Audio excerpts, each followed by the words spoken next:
Please, let's pray together.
I want to ask you about the lesson that we have learned yesterday or last week. Okay, do you still remember what material is it? Tentang apa kemarin materinya? Tentang apa kemarin? Simple present. Masih ingat atau tidak? Kemarin fungsinya apa sih simple present itu? Yang pertama, oke, siap, good, untuk aktivitas atau kegiatan sehari-hari. Yang nomor 2, ayo, untuk kebenaran. Oke. Terus kata kerja. Kata kerja yang digunakan itu kata kerja bentuk berapa ya? Bentuk pertama. Oke, good, Mbak Vita. Kata kerja bentuk pertama.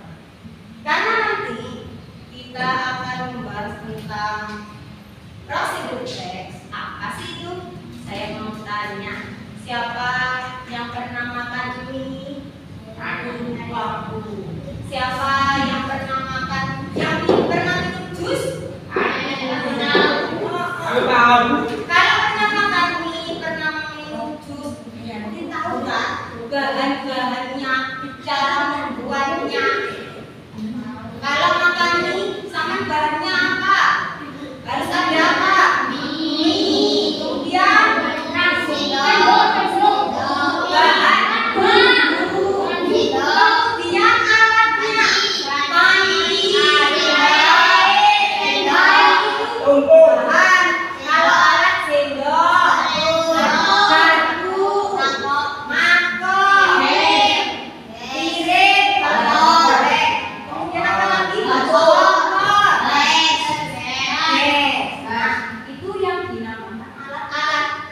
Ya. Kemudian ada kan, sampai kalau mau membuat itu mesti ada langkah-langkahnya. Ya, kalau membuat mie itu apa dulu yang disiapkan? Kemudian apa lagi? Nah, karena kita akan apa ini?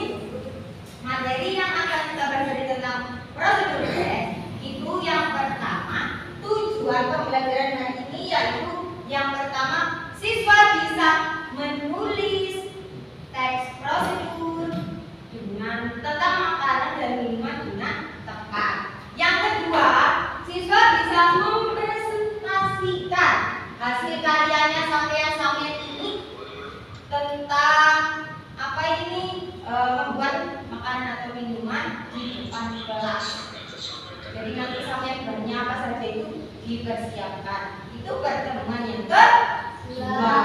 Nah, untuk yang sekarang kita fokusnya adalah sampean bisa menulis teks prosedur, teks tentang makanan dan minuman. Silakan lihat di layar monitor. Ada pesanan.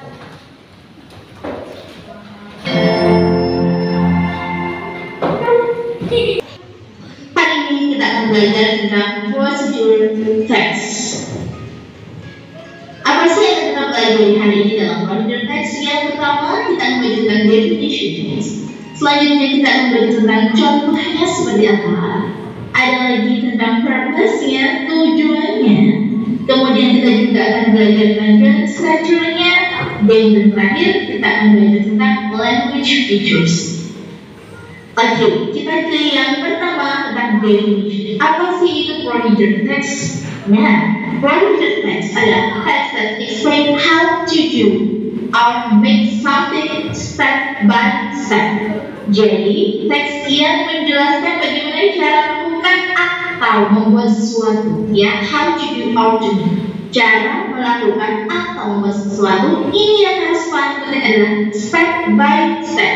Jadi yang membedakan antara prosedur teks dan juga tips begitu, ini adalah step by step. Kalau tips biasanya Pak step by step, langkah-langkahnya dibolak-balik boleh. Tapi kalau prosedur ini harus runtut. Kalau kamu melakukan langkahnya misalnya langkah 7, kalau pindah menjadi ke depan ini bakal berantakan. Nah, ingat ya perbedaannya ya antara prosedur teks sama tips. Jadi prosedur teks itu harus melakukan sesuatu step by step. Kata kuncinya step by step.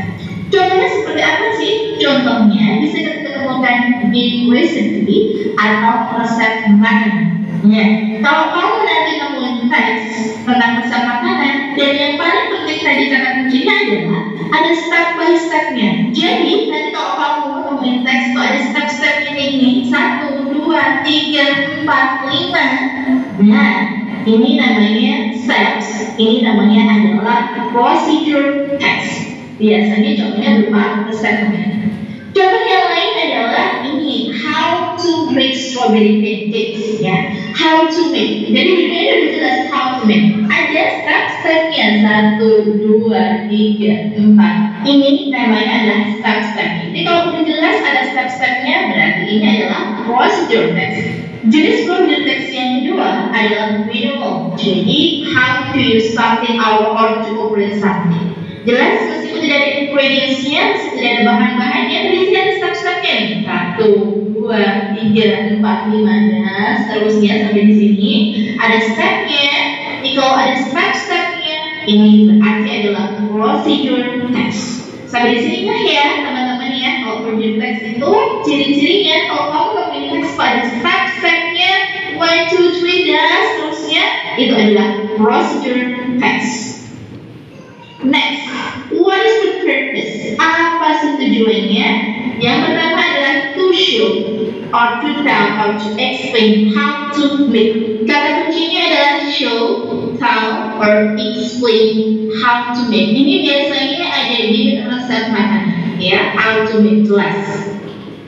Next, to make people know how to do something properly. Jadi untuk membuat orang untuk bisa melakukan suatu hal dengan benar. Nah ini biasanya di manual. To explain how to use, ini juga sama. To explain, lagi-lagi to explain.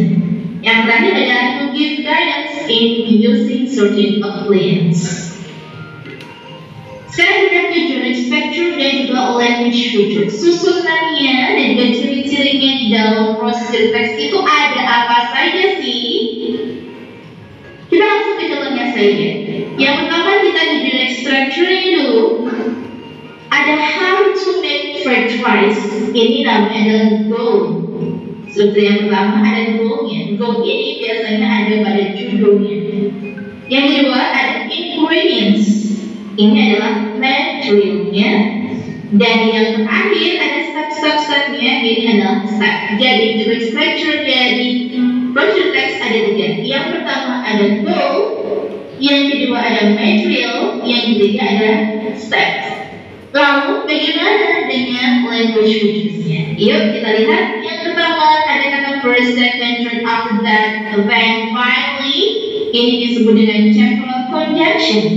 Sedangkan kata-kata ini yang diawali dengan verb one, hangat, panaskan, put letakkan, fry goreng, put letakkan, tambahkan, put lagi. Nah, ini adalah diawali dengan verb one.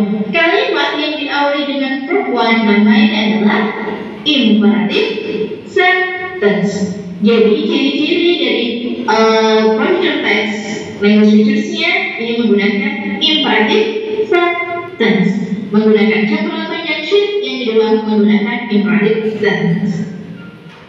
Ini adalah beberapa vocabulary yang biasa kalian temukan di recipe.